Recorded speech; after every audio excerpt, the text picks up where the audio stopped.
Okay, we've asked a few questions so far, but perhaps the biggest question mark is over match number 1, which of course features the great Sevi Biostatus against Tom Lehmann. Quite different styles involved here. Sevi, what a smile, what a moment earlier this week when he was playing with David Guilford. It's great to see him smile. He lights up the whole golf course, but it wasn't that way for him yesterday. Here's his record in the singles. He needs some improvement there, and he needs perhaps some help from good fortune to find those fairways and fire in the birdies. Tom Lehmann, this is his debut in the Ryder Cup, but he has no fears. He's performed well this week, and he's obviously enjoyed himself. I think that's the key matter for Tom Lehmann. He can stand the pressure, and he can stand the special pressure of being up against Sevi Biostatus. Sevi on the putting green, and I wonder, Paul, as we watch, what must be going through Sevi's mind?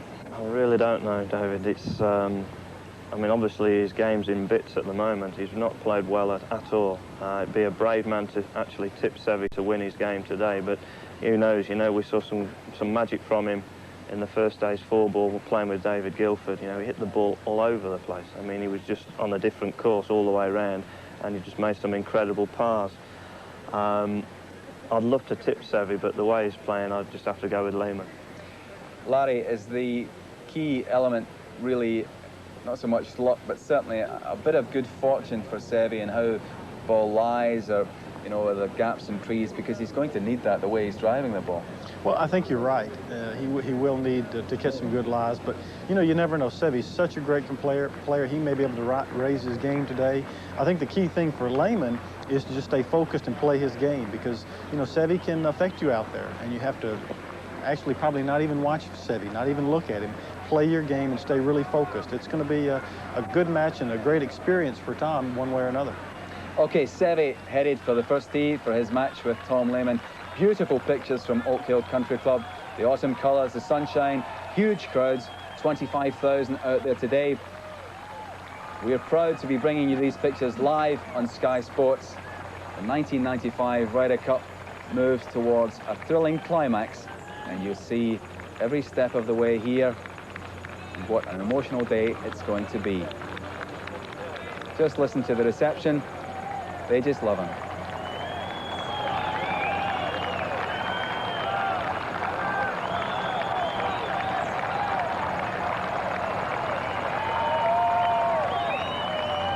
So as we see this march onto the first tee to join up with his opponent, Tom Lehmann, I'll hand you over to Bruce Crutchley and Ewan Murray.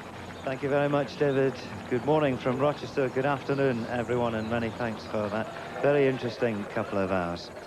The scene now set, and you know, back in 1926, Samuel Ryder, the seed merchant from Hertfordshire, commissioned a trophy to be made. A year later, the Ryder Cup was played for the first time at Worcester Country Club in Massachusetts. If Sam were alive today, I'm sure he would be a very proud man. It's not about prize money, this one. It's all about pride, and much will rest on the broad shoulders of Severiano Biostatus.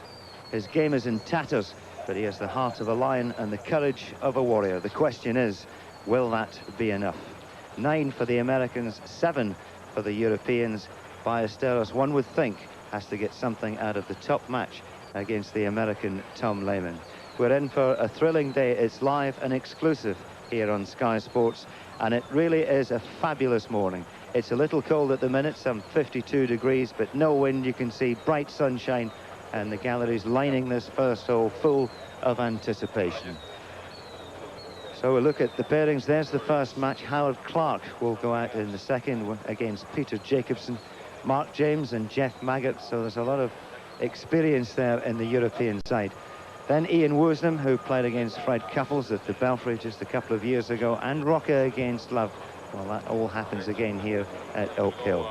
David Guilford's been a stalwart of the side so far. He plays against Brad Faxon.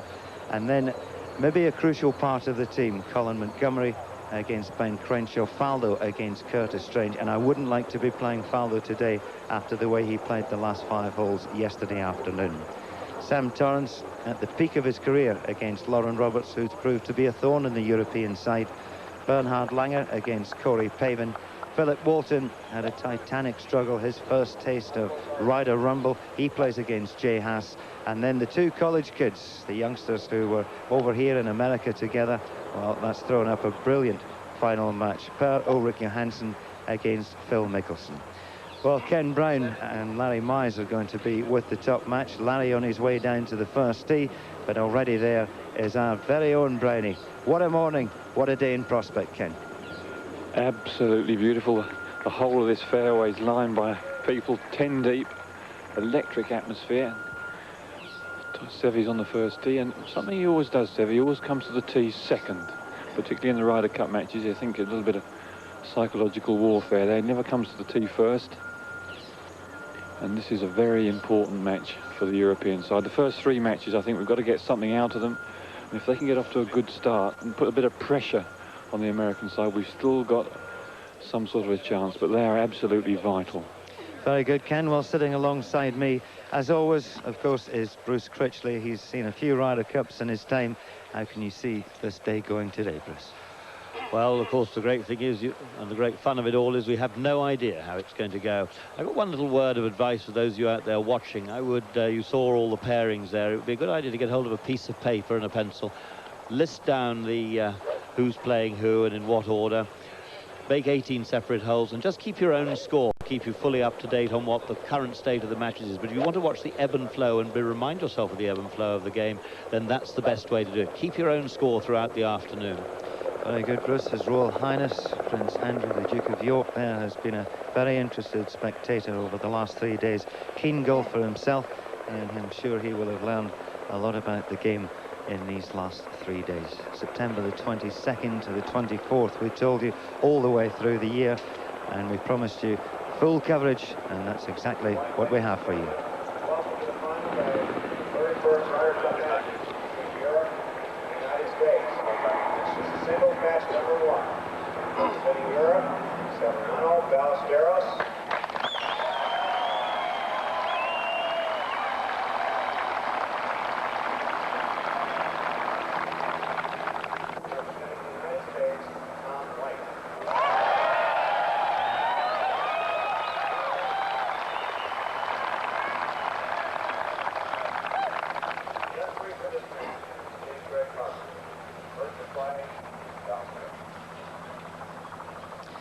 Well, the scene is set, and once again live on Sky Sports.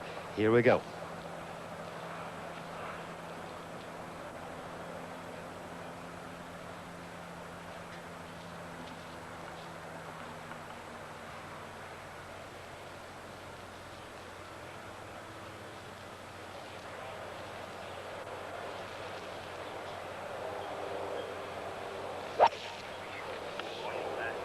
Teed it up on the right-hand side of the fairway, looking perhaps to cut it. Well, that has missed the first fairway by 60 yards on the left-hand side. It does run parallel to the 13th, but there's maybe half a chance he's found that fairway, but that was extremely crooked.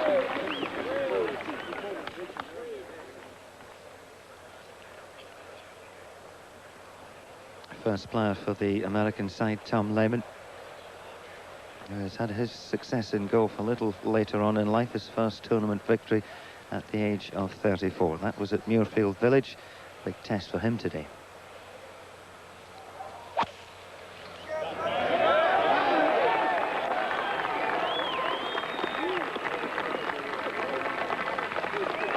Not particularly long, there have been bigger tee shots than that, but all important, he's found the middle of the fairway.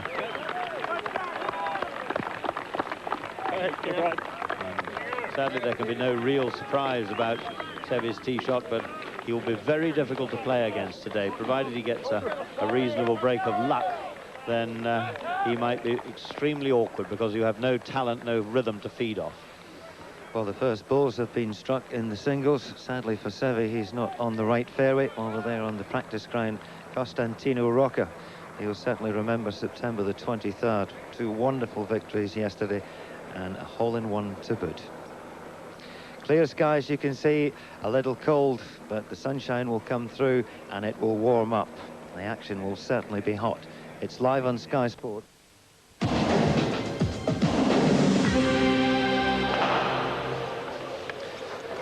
Welcome back to Oak Hill Golf and Country Club in Rochester, New York State. Glad to have your company in this, the last day of the 31st Ryder Cup. Sevi Biostatus and Tom Lehmann are the first match, and Ken told us that it was a wild tee shot. Where did it actually finish, Brownie? He finished right in the bottom of one of these fir trees, so it's unplayable. Now he's taking a penalty drop, keeping the point between him and the hole. It's still not exactly in the smelling of roses. The rules official making sure he takes the right line back. I've got a funny feeling he may have to get the crowd out of his way. He's on a well-trodden area, but not the ideal start to a round of golf. Ken, you said it was some 60 yards left. Is that 60 yards from the middle of the fairway? Yes, it was. Took a 3-wood and came in with an out to in swing path with a closed club face, and the ball flew miles to the left. So he's about 40 yards left of the fairway. Well, Ken confirming that the tee shot was unplayable, and Seve taking a drop, and he'll be playing his third from the top right-hand corner of your screen there. In position at the first today, 18 on from the front, 11 in from the left-hand side. And a good look up there from high above, and you'll see the avenue of spectators, and Seve going to have to move that something in the region of 50 yards from right to left. Lehmann in perfect position in the middle of the fairway.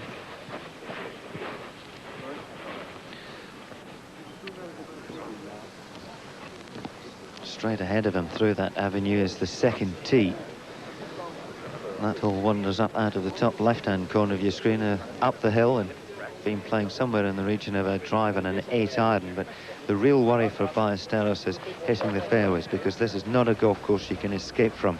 If you were with us earlier in the year over in Madrid at the Club de Campo, it was very bare there, and when Seve missed the fairway, he had a lie that he could utilize. He could move the ball both ways and under the tree, and he displayed all these powers of recovery to go and win his third Spanish Open title. But this is a very different proposition here, and I have to say, Bruce, it's a very disappointing start. It is indeed. Sadly, it's not that surprising, because well, it's more of the same, and over the last 2 weeks we've, well, there's one consistent thing about Seve. He's hit the ball in exactly the same way.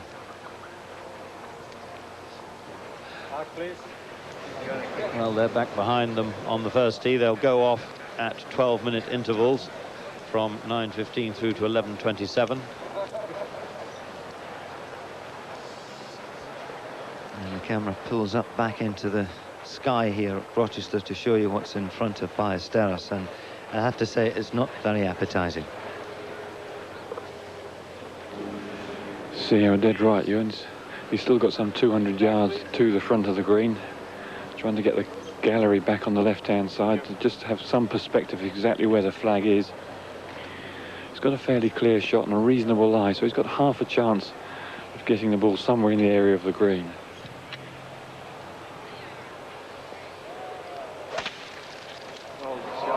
Well, there's the ball curving in the air, and he's just overdone it a fraction and come up some 50-60 yards short of the green. It's a wonderful recovery, but remember, he's there in 3 shots, and Tom Lehmann in the middle of the fairway. Can't quite understand whether someone of the quality of Butch Harmon here, who rebuilt the game of Greg Norman, that Seve hasn't just gone and had a few quiet words with him and given him something to work on. We may hear from Butch a little later on the problems of Biostatus. This is Lehmann's second to the first.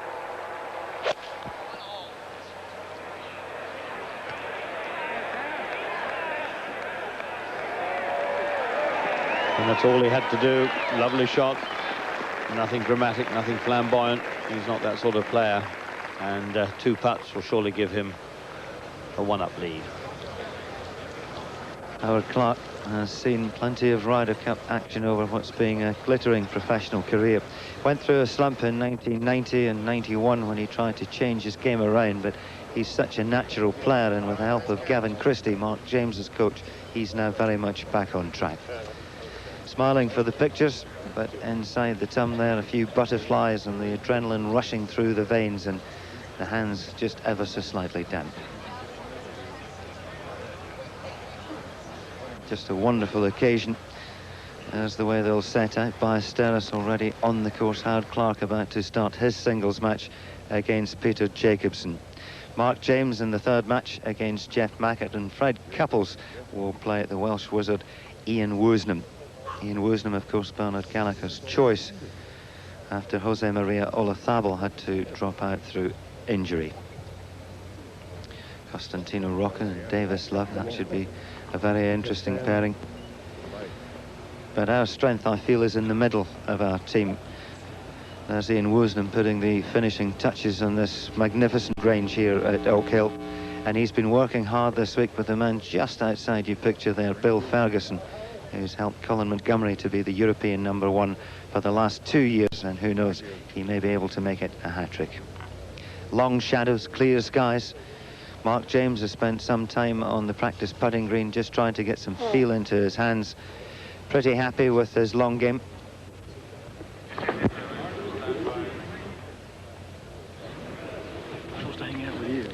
Well, Ken Brown we've heard from on the first fairway. Larry Mize, we had some very interesting comments over the last couple of hours, and he's managed to make his way down to the fairway there. What's Seve got left for his fourth?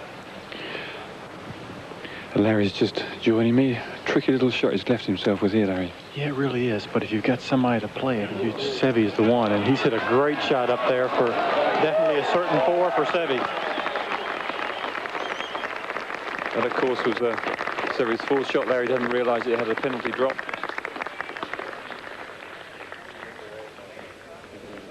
Peter Jacobsen will be second to play. The honour going to the European side, and of course these roles are reversed and will be when we go to Valderrama in 1997. So the best Biostatus can do ahead is a 5, and it looks like it's going to be first blood to the Americans. A big deep breath there, Preston. I think that signals the tension. Yes, that's the athlete's well-known method of shedding that tension, is to take a few deep breaths and, well, perhaps try and slow the heart rate down a little bit, because it'll be pounding along as though you've just run a 400-metre race. But Howard Clark with the honour.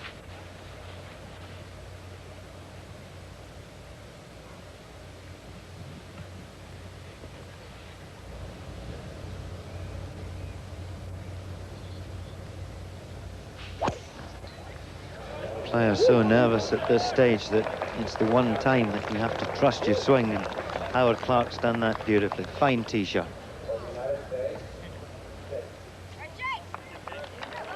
Have a head on the green, 2 for the hole, 2 to win. Lehman.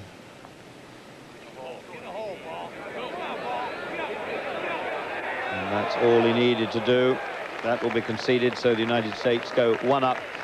And we've talked of how the European strength is in the middle as we go back to the tee and Peter Jacobsen's shot.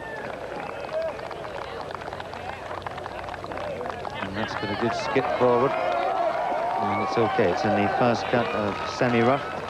And certainly Howard Clark, a very impressive tee shot there.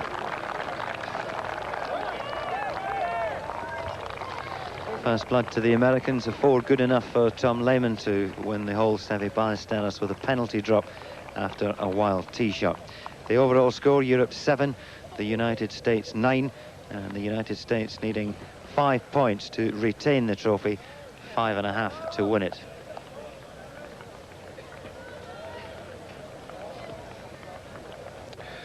So we're there once again, as they make a note, if you can, of who's playing whom and keep a record of how things go. And you can see just how the strength was in the middle. Back to the practice range, and of course players will still go through their same preparations they would for an ordinary tour event. They'll be out there hitting shots sort of about 45 minutes before they're due to go off. They'll start. That's David Guilford. Ian Woosnam still going at it. They'll start with a few gentle ones and then pick up the pace through the bag. This is the second hole, an even narrower hole. It's called the Breather. Every hole here at Oak Hill has a name of its own, and it looks very, very narrow off the tee. You're coming out of a tree-line shoot, but it's quite wide up here, and at about 240 yards is the ideal distance to stay short of the bunkers and on the wider part of the fairway. It's 401 yards. The second shot very steeply uphill, and the pin today on the front right-hand corner. Yes, difficult pin placement because there's a bunker that guards that.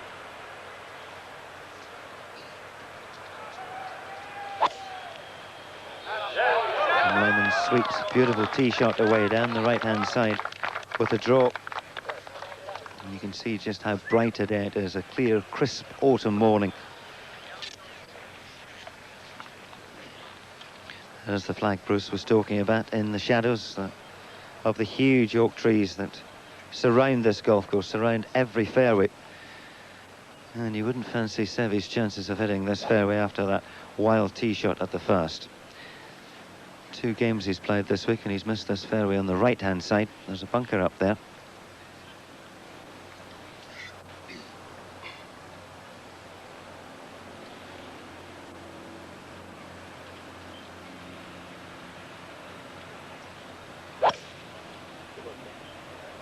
Oh, it started up the right, but I have a feeling that's got a little fade on it. Oh, my goodness. It may look okay that it's in the clear, but he's got a whole load of oak in front of him. After that rough, a bunker, and eventually you'll find the pin.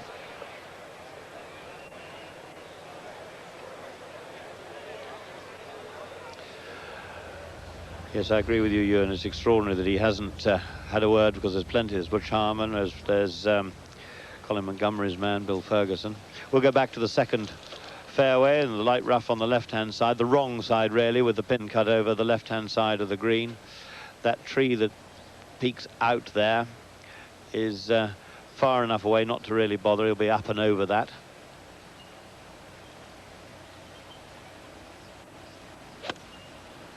Shot of about 180 yards. And he's turned it round. That's a marvellous shot. Very nearly. Another one more hop, and that could have ended up very close indeed. Howard Clark on the left half of the fairway, and quite a bit further on. And just a nice 7-iron, maybe a 6. Still a little cold out there, and the ball not flying its normal distance. Here 150 to the front, add 18 to that. 168, and I would imagine it's a 3/4 6-iron that Howard Clark has got in mind. Middle of the green will do.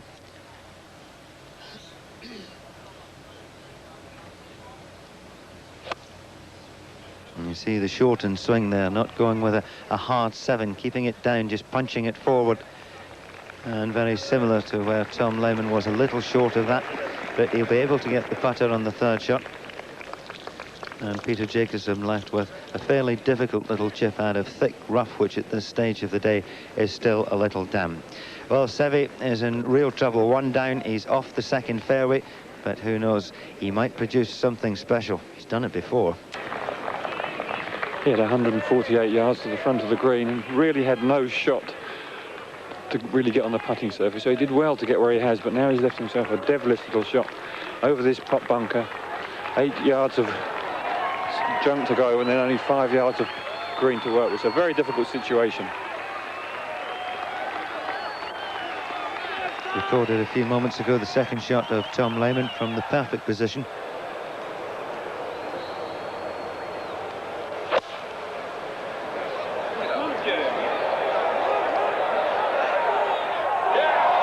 And you get the feeling it's going to be a tough day for Biostatus.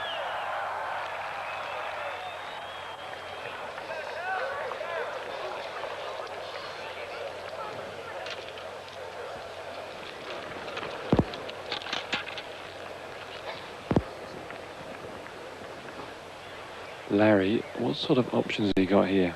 Well, he's just got to play that high flop shot like he's having a big bunker shot. He's going to open the fade up and just try and open the face up and try and hit as high as soft as he can. Very difficult shot. The greens can normally ball should hit the green, take a big kick forward. We'll see how soft he can hit it. Yes, this is going to take a touch of a magician if he's going to get down in 2 from here.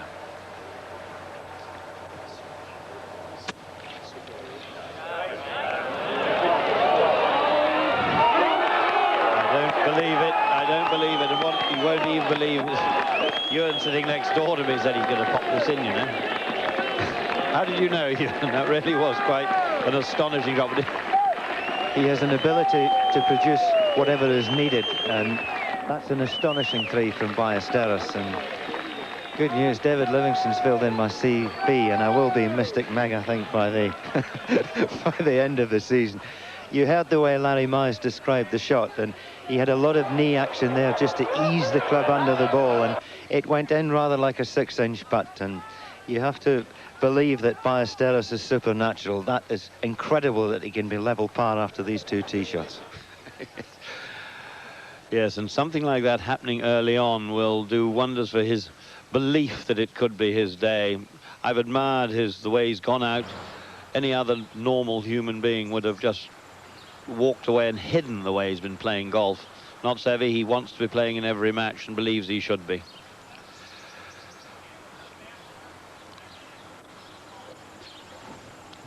So we'll go back to the first. There's been a half in 4. So second match all square. Howard Clark got down in 2 putts from there. And as you can imagine, it was probably the better thing we did was to watch the little chip of Seve. Tom Lehmann, after 2 gorgeous golf shots, all of a sudden has this for the half.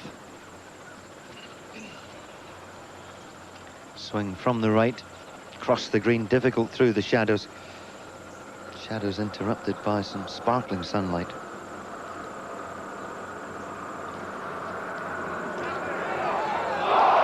He will wonder what has happened to him. Seve marches off to the 3rd tee, 202 yards, par 3. And I suppose the only good news is he will have an iron in his hand. But quite incredibly, after 2 holes, the top match is all square.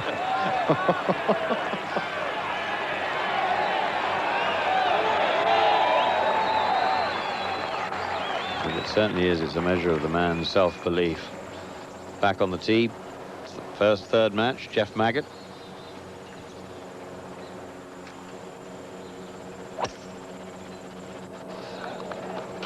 Neat, tidy, compact, quite quick rhythm. A player gathered late developer. And that's down the right-hand side. May have just rolled into the light rough. Of course, this would be recorded. Europe always have the honour as the visitors. 2 perhaps a touch right. And a bit of it. Well, that's perfect position A, that is, to get a look at the pin. Just listening to Butch Harmon a little earlier on this morning, he so rightly said that this match means everything, because if Biostatus can somehow get a point, and it will be a huge struggle, I'm sure, the news will filter back throughout the team. It will give them a tremendous lift, and you have the experience of people like Clark and James behind, and Woosnam will want to avenge the match in '93 against Couples, as will Rocket. He's had to live with that for a couple of years, and if we are to win this Ryder Cup, we have to get an awful lot out of the first half-dozen matches.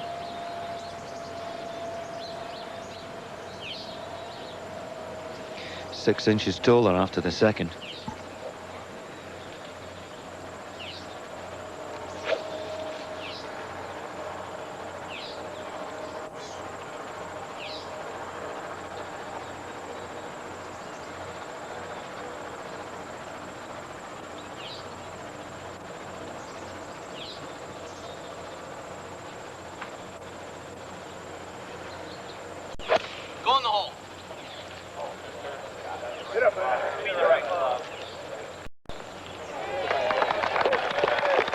Lovely shot.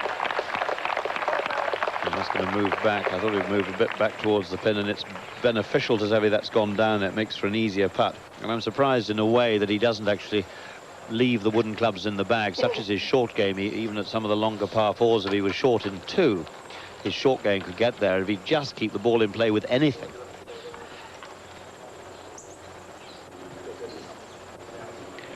.204 yards to the flag today. Seve went with a 4-iron. Tom Lehmann, who tends to hit the ball with a draw, slightly shut face. He can get there with a 5.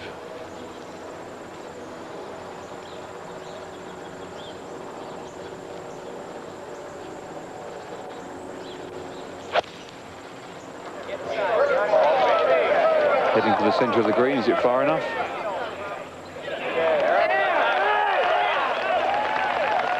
It is indeed a little bit shorter, but he's going to have to... Oh, it's probably the hardest man ever in golf to play against, Sevi Biostatus, even with a damaged game. Jeff, 195 yards, but coming from that long wet grass.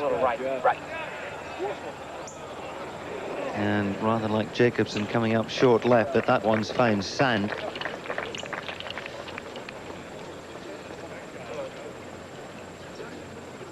Surprised Biostatus doesn't actually just drop the ball on the tee and get the driver out and hit it as hard as he can, because he certainly wouldn't be able to hit it left because there'll be no loft in the club face.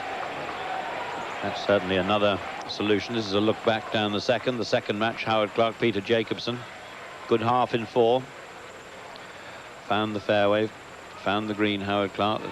You want to do that a couple of times. This, I think, is a stunning looking hole. It's a real old-fashioned little narrow par 4. It's not so little to amateurs. 401 yards. But a really beautiful piece of golfing territory. If you wish to go and get close to the green, well, you've got to risk tangling with bunkers right and left. You can lay up. But then your target at the end is a pretty small one, and the pin today, as we said, in a hideous little position. 190 for Mark James to the flag. Although your start to the right likes to draw his irons in, Mark. And that's a beauty, just appearing in the sunshine there. And a horrible putt for a birdie 3. Remember, Maggott in the bunker. And Howard Clark looks to be in a little bit of trouble here at the second.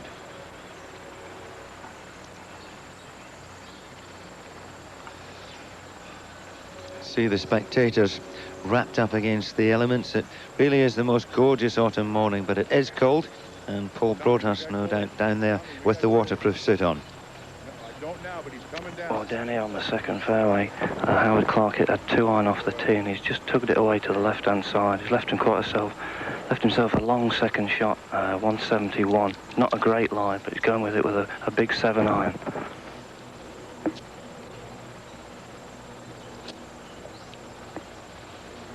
Warm enough for you down there, Paul? It's, yes, Ewan, it's getting very warm. I've got the full waterproof suit on. I'm sure that'll be coming off before the end of the day. Did you hear about Biostatus' 3 at the second? Yes, I did. Amazing start for Seve, but hopefully that's good news for Europe.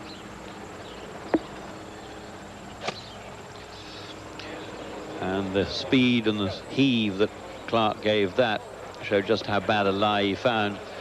And that's almost in the spot from which Biostatus holed out. A little bit further to the right, less green to work with, so not that Seve's was easy, even though he made it seem so. Third green. Tom Lehmann has putt for a birdie 2. And was off to the left, but again, perfectly judged for speed. And the blood obviously rushing through the veins of Tom Lehmann out there with a short sleeve shirt on. Held them tough over here. Seve, remember, 20 to 25 feet to the right. Round about hole high, and Seve's putt will move from the right-hand side, but not too much. There's the giant scoreboards. They're at every hole here at Oak Hill to inform the spectators of what's happening in the other matches, and much easier to follow, of course, the first 2 days, because only 4 games, but 12 to date, and you have to have your wits about you.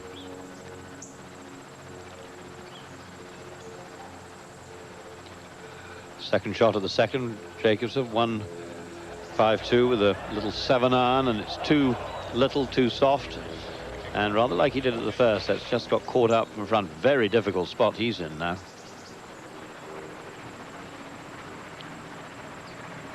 This for Seve to win the hole, big break from right to left, and as it dies, it's going to dive very quickly to the left. All about touch.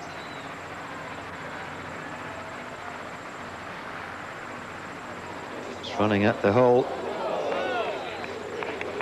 That's a good 4.5 feet by. Opposite Borrow coming back, left lip for Seve. And over on the first, Mark James has this to get the Europeans' nose in front in the third match. Quite sensibly knocking it up, stone dead. You probably saw the marker there of Jeff Maggott. Remember, he was in the bunker in 2, and he's left himself a 7.5 footer for a par 4.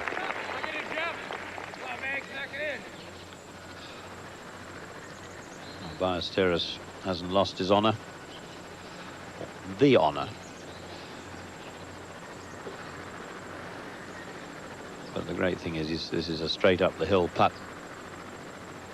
And in Mays it's twice as long as Lehmann's, but it's a little bit probably the easier putt of the two.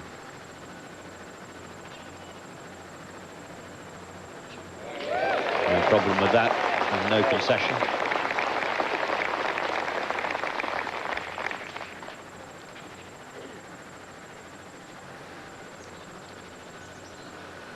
He's had a long, hard look at it, but I think the answer's no. And I'm not surprised, because Ken Brown told us where this hole was cut, and this will have a borrow from the left. Also heard Larry Mize say at the start of the programme that the putting was the weakest part, if there was a weak part of Lehmann's game. But beautifully knocked in, no problems there. It really was a little one, no more than 18 inches. Still all square.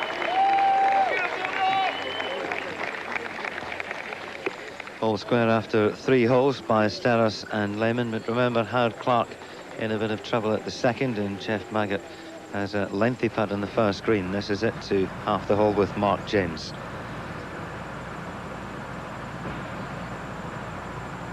Inside right, he started it too far, but it just had the right pace. As it died, it turned to the left, and that's a good up and down from the American. Good 4 after a poor drive in the right-hand rough. All square in the third match, and of course all square in the second as well, Jacobson and Clark. So no exchanges, if you like, so far, but there's sure to be a lot of changes over the next few hours. You're watching the 31st Ryder Cup live on Sky Sports. Hello again, welcome along. This is the second green. Clark for a 4. My goodness, it's another one. You remember his second shot was short of the bunker. He got a little bit too cute with the third, but it's in there for a 4, and Howard Clark doing a Sevi Biostatus. Quite amazing. Biostatus 1 putt for the first 2 holes. 7 shots. 3 out of 3 in the first 3 holes. But that was a good recovery, because he had an awkward shot there, Howard Clark, for his third, which he tried to get as close as possible, just undercooked it, and hence it got caught up in the rough. And the 4th hole's the first par 5 here at Oak Hill. Ken Brown's down there. What's happened to the tee shots of Tom Lehmann and Seve? This hole measures just over 570 yards.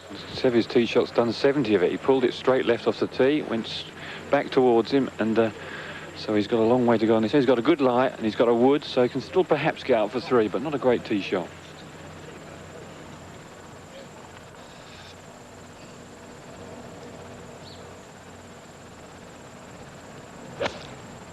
The third match, Jeff Maggott, his second shot, halved the first in 4 with Mark James.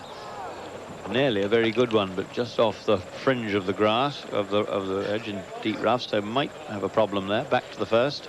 And the 4th match, Ian Woosnam against Fred Couples. Woosnam with the honour.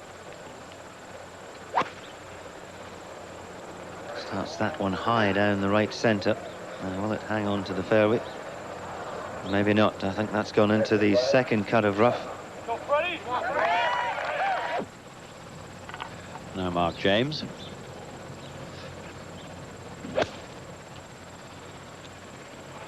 Hold your line. Just an 8-iron for James, and the good thing about that, not that close, but it is underneath the hole, putting up the hill, so that's a good position. Played the first 2 holes well. I'll show you Fred Couples' drive in a few moments, but first of all, Howard Clark. And there's a bunker down the short front half of the screen and tangling with it, and he could well be in sand. And up the back left today, so the players have a good view of it. They don't have to go over the bunkers on the right-hand side. And we saw the drive of Ian Woosnam at the first into the thick rough on the right-hand side. And straight after Woosnam was Freddie Couples.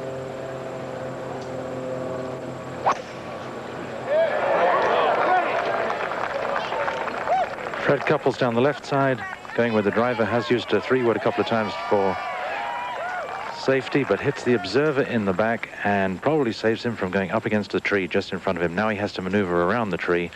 A little low snap hook is what he's going to attempt, I would think. Jacobson tee shot at the third, and he didn't like it.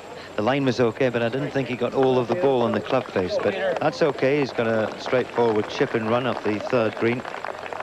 And for Howard Clark, perhaps the sand wedge will be in the hand. The bunker on the left of the green, you can see there, one solitary one, as we go back to the fourth and get an update from Ken Brown. Sevi has another go. He's marching past me right now. It was a 3-wood, and he's still in the right-hand rough, still 220 or 30 yards from the front of the green. Lehman's hit a perfect tee shot right in the ideal spot. He's got 300 yards to the front of the green, so he'll be trying to leave himself some sort of full wedge for his third shot.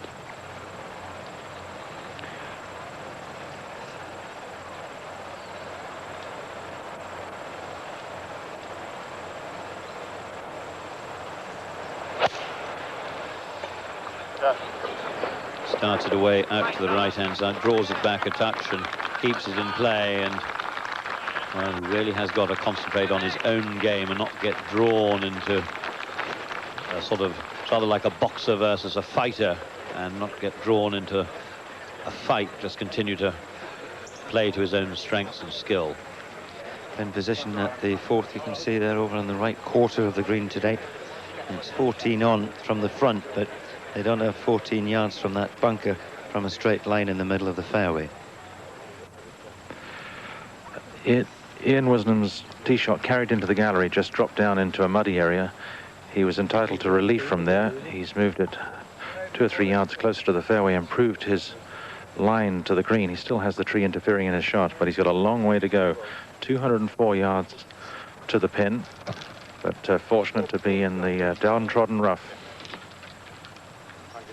Couples a little fortunate as well to clatter into the observer, otherwise he would have been very close to a tree. Up at the second green, Mark James, very intelligent second shot, leaving it below the hole and into the wider part of the green.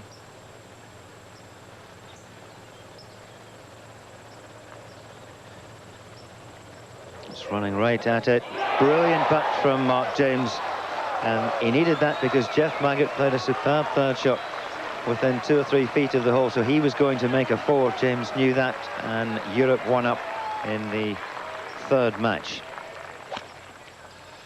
Third shot of Biostatus at the fourth. Chasing it up, he's found the green in 3. Played the hole the wrong way round, if you like, 70 yards to start with and 2 huge shots thereafter, but it doesn't matter. And he actually gets some kick out of this, he really does. How was the fourth playing today, Seve? Pretty long drive, 3-wood drive.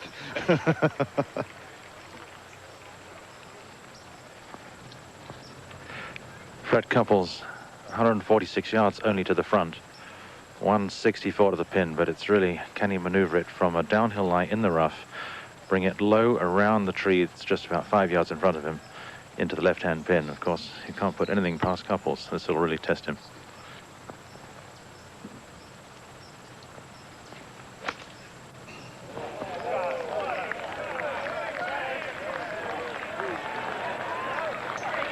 And that's a wonderful shot from where he was. Coming at the wrong side, he got a little draw on it. It was off a downslope. This is Woosnam from the other side. And you heard him say it himself, so fat. And you can see the creek there over on the left-hand side, a bit close to that. And not a good shot because he's got a reasonable lie. We saw the third shot of Sevi Biostatus there, and it looked to me to be the driver, and he may just have a little twinge in the memory box there that he's found a way of getting the ball going from left to right. You know, the ball was lying bare, and Took the driver out, so don't be surprised if you see him playing one or two, as they say, off the deck. Third of Lehman at the par 5.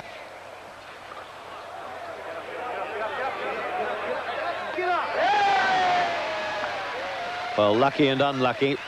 A few inches short of that and it would have got caught up in the rough at the top of the bunker. But of course thrown away, nearly very good. A few yards further on, perhaps stone dead. Howard Clark missed the bunker at the third. A little chip up there. Beautiful shot from Clark. Is it another? Oh dear, just slips past the right edge. And a wry smile from the Yorkshireman.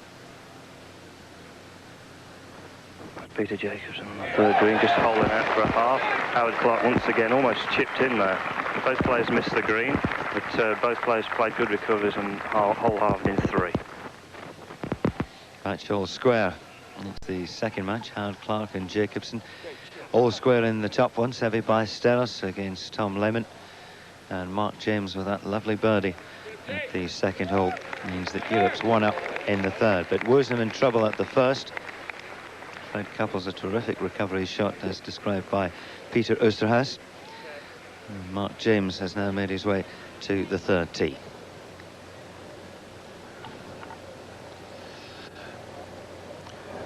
Beautiful par 3, this 202 yards. High tee, cross a valley to quite a shallow green.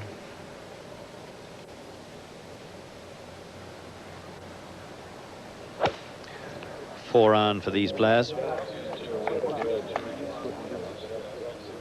And a great shot from Mark James.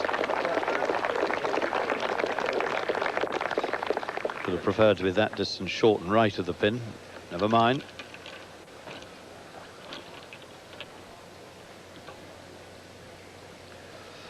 That'll be pretty quick left to right. Yes, the green's cut twice last evening and twice after the frost cleared this morning.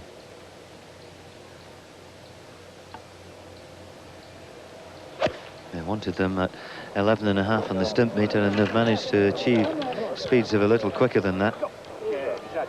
And a good tee shot there from the American. Centre of the green, and as Bruce was saying, below the hole, so although further away, probably an easier putt. Well, so much has happened so quickly here in this final day of the 95 Ryder Cup. Biostatus all square, as is Howard Clark, but Mark James is 1 up on Jeff Maggott. Woosnam in trouble at the first. Couples looks to be in control.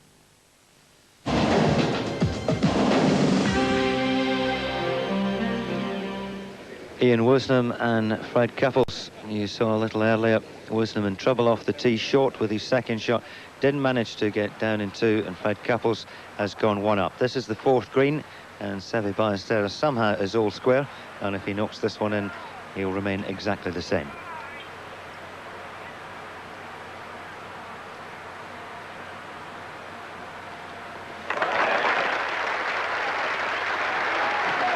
Well, after his first 2 tee shots, you'd have perhaps laid odds against him being all square after 4 holes. And as has been said before, if he can continue to weave some sort of peculiar magic at the head of affairs, then it may have a galvanizing effect on his colleagues for coming up behind.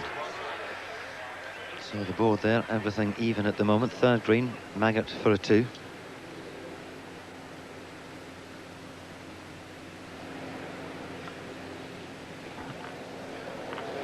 So there's a putt to win the hole. I would have thought Mark James was nearer the hole than Jeff Maggott.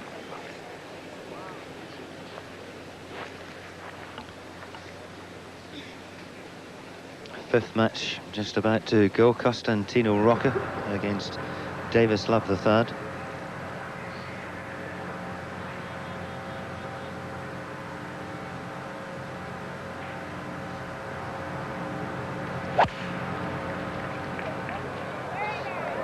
Not too much applause back at the tee. Looks to be down the right side. It's not too bad as long as it stays in that first cut, and I think it's managed to do that. A little bit out of the neck, a little bit blocked forward, but that's understandable with all the nerves. Howard Clark tugged his last 3 long shots left, and finding the rough at this 4th hole, 570 yards, as Ken Brown was saying, and a magnificent par 5. And we'll have a big third shot to find this green in 2, and the pin, as you can see, tucked away on the right-hand side. First tee, and Davis Love the third, as he did yesterday with the 1 iron.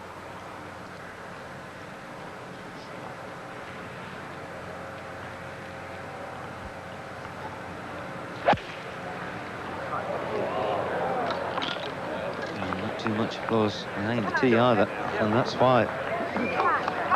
Just short of the bunker, goes through the tree, and you'll have a reasonable shot from there. A lot will depend on how the ball's lying. Mark James at the third. Now this is a putt to win the hole, and of course Maggot not dead. It's too far right, I think. Good putt from James, certain 3. Good start, 4-3-3, 1 under par, so good steady start. And when it was Great Britain's team, so it was always a great worry how poorly we started in these matches back in the 50s, 60s and 70s. So all in all, not too bad this morning. Maggot's putt for a 3.5, successfully converted. The American 1 down in that match. Mark James with a birdie at the second, giving Europe an early advantage. Now Tim Barter is with Davis Love the third and Costantino Rocca. We saw the tee shot of Love drifting over into the trees. It went through the tree. It looks to be okay, but perhaps Tim Barter can bring us up to date. Well, Davis's ball is lying okay, but he's got severe interference from some branches that are hanging over his head, so he can't make a full backswing. He's been in there experimenting with a medium iron, but it looks now as though he's going to lay up short of the creek with just a pitching wedge.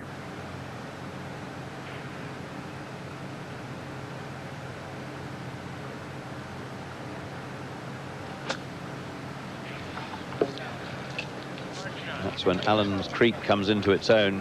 It's about 7 or 8 yards, more of a river than a creek.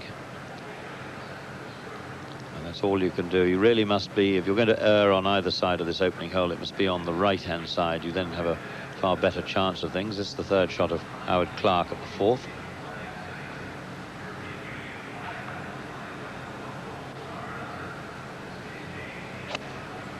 Howard Clark from 200 yards, he's tugged it again to the left-hand side.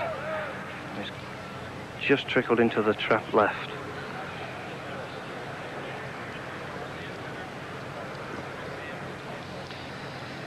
Clark's ball we can see there, Paul. What about his opponent? Peter Jacobson just in the light semi-rough. Good tee shot, a good second. He's left with 126.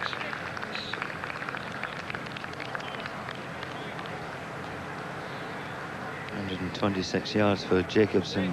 2 choices there, maybe a 3/4 9 or a full wedge. No problem about taking enough club to reach the target or having a good line into it. Oh, so many have come up short. It's one difficulty at this time of the year on these days is the shadows of the trees and the bright light. Very difficult to visualize the shot through them. Very evident there at the second fairway. This is Woosnam's approach. Coming off the slope with the ball above his feet. Woosnam judging it quite brilliantly.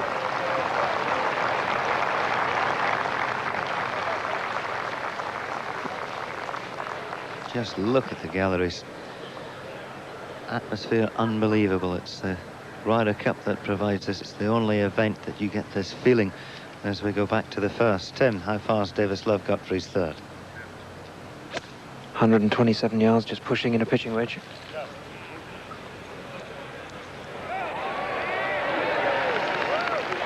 So recovering well, putt for a 4, and would have been a little bit encouraged by Rocca failing to find the putting surface. This is Jacobson at the 4th hole, third shot. And almost position A with the pin cut where it is.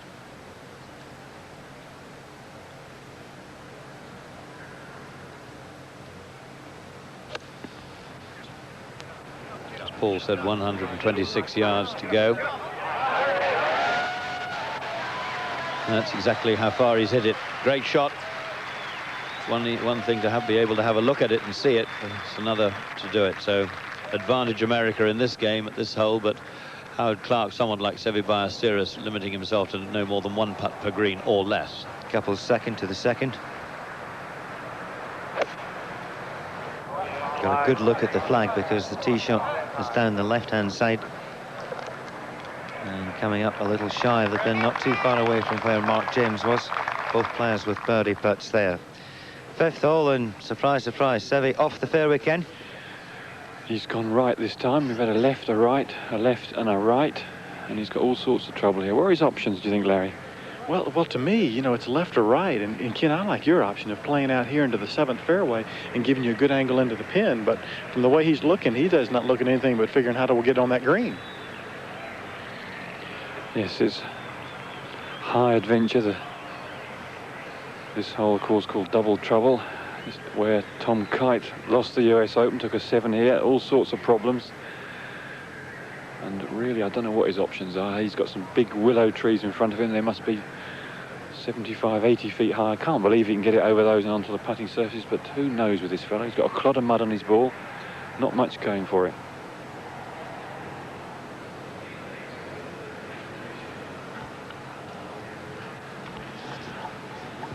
Do you think he's going over? Every time he looks up, he's looking high up over this tree.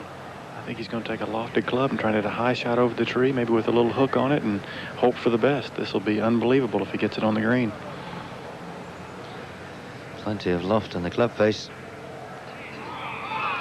Well, it's cleared the first lot of the trees. It's cleared the second lot. It's cleared Allen's Creek, and it's on the green. Well, it couldn't be further from the hole, but an astonishing shot there from Sevi Biostatus. And it just shows you he's lost none of his talent. The problem when he stands on the tee is he can't see a shot. When he has to see one, he can produce it. And playing almost as well from the recovery situation, Howard Clark. Great bunker shot. That was the thick end of 35 yards. And he's put it in there, well, no more than 3 feet away. But he's there in 4. A shortish putt for Jacobson for a 4 and to win the hole. Back to 5, Tom Lehmann. And a very fine second shot into the middle of the green, considerably closer than that of Biostatus. I think you wouldn't back Biostatus to take 3 from where he is. He's a long, long way from the hole. And let's take a look at it again. You see a lot of loft and now a stronger grip, so that a wedge from that distance with the club face closing at impact is going to go a long way. And what a shot. Couples for a 3 at the second hole. It's just above ground. Good putt. 4-4 start for Fred Couples. Of course, he won the first hole against Woosnam, but because Woosnam hit his second shot thick and took 5. Rocker's third shot to the first hole. In a popular little spot this early on. That's a good looking shot. Is it another one? Bang on line.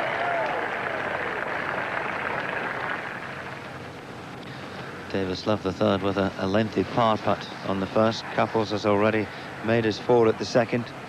And Ian Woosnam with a treacherous little putt here. Down the hill from left to right.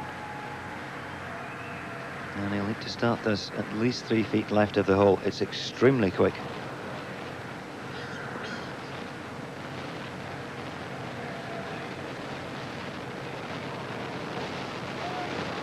He's done it. He's done it. It must topple in.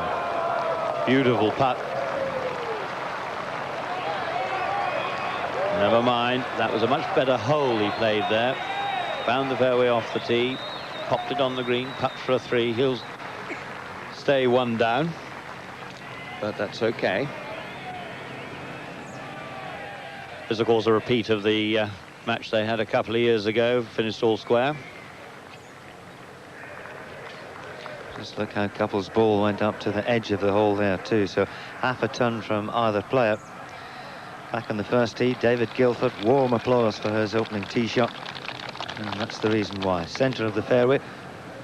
And just at the top of the ridge, around about 160 to the front from there. Playing against David Guilford, Ryder Cup new boy from the United States, Brad Faxon. Sun getting a little higher in the sky, the temperature's beginning to rise up. And the players now in comfortable attire.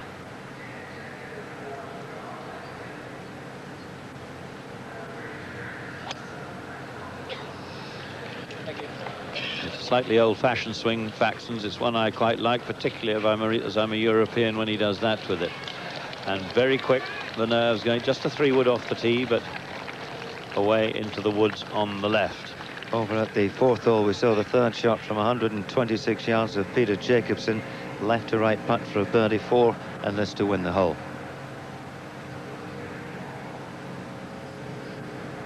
Excellent. Well, Howard Clark played a wonderful recovery shot from sand, but to no avail, because that 4 means that Peter Jacobsen goes 1 up as they move to the 5th tee. Breathtaking stuff in this last day of the 1995 Ryder Cup. That's the way it stands at the moment. We'll take a short break at a